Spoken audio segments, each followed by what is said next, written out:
అని అన్నాడు కాదు ఇప్పటి నుంచి పవన్ అన్న అనాలా, పవన్ అన్న అని మాత్రం అనాలా. మా వదిన పాపం ఓడిపోయింది, మా వదిన ఓడిపోయింది ఇప్పుడు. కాకపోతే ఇక అంటే ఇప్పుడు ఆయన అసెంబ్లీకి వస్తాడు అనుకుంటున్నారు ఎవరు వస్తే ముందు వచ్చినా వేస్తే రాకపోయినా వేస్తే ఆడ రూలింగ్ ఒకటే ఉంటాడు. ఫస్ట్ మా పవన్ కళ్యాణ్ అన్న, నెక్స్ట్ ఈయనే సపోర్ట్ తీసుకొని ఎవరైతే గెలిచిరో అక్కడ మా చంద్రబాబు నాయుడు గారు ఆయన ఉంటాడు.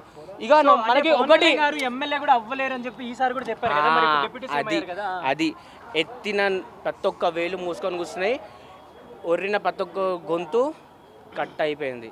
అది ఓవరోవరు మన డైమండ్ రాణి రోజక్క, మా శ్యామలక్క, ఇంకెవరు ఉన్నారు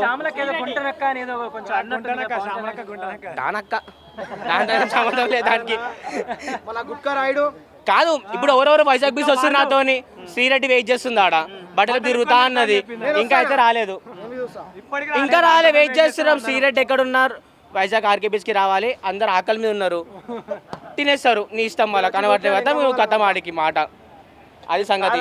ఒకటే నాకు సింపుల్ బాత్ చెప్పి మరి వేసిండు, ఇది ఒకటి ఒప్పుకోరు అందరు. ఎన్ని సంవత్సరాల నుంచి కొట్లాడిండో, దేనికోసం అయితే వెయిట్ చేసిండో, ఇవాళ దినం అది సాధించిండు, సాధించి చూపెట్టిండు. అపోజిషన్ పార్టీ మొత్తం కొలాబ్స్ అయిపోయింది. వై నాట్ 175 అంటే ఎవరానికి ఇచ్చేది 175 దేనికి రా?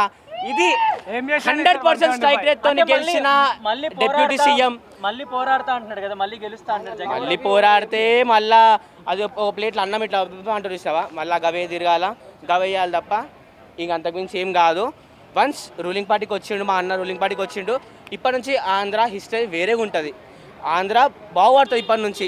బీయింగ్ తెలంగాణ బిడ్డ అని ఏం చెప్తున్నా, ఇప్పటి నుంచి ఆంధ్ర వేరే అభిమానం ఉంటుంది. కాకపోతే అక్కడ వేరే లెక్క అయింది, వేరే మొత్తం వేరేగానే అయిపోయింది. వన్స్ అన్న అడుగు పెట్టిన అసెంబ్లీలో ప్రతి ఒక్కరు కూర్చొని చెప్పండి అన్న నినాలు తప్ప ఏ ఒక్క నోరు లేవద్దు. అక్కడ నోరు లేచిందా నీ గొంతు పోతుంది. చలో, థ్యాంక్ యూ సో మచ్.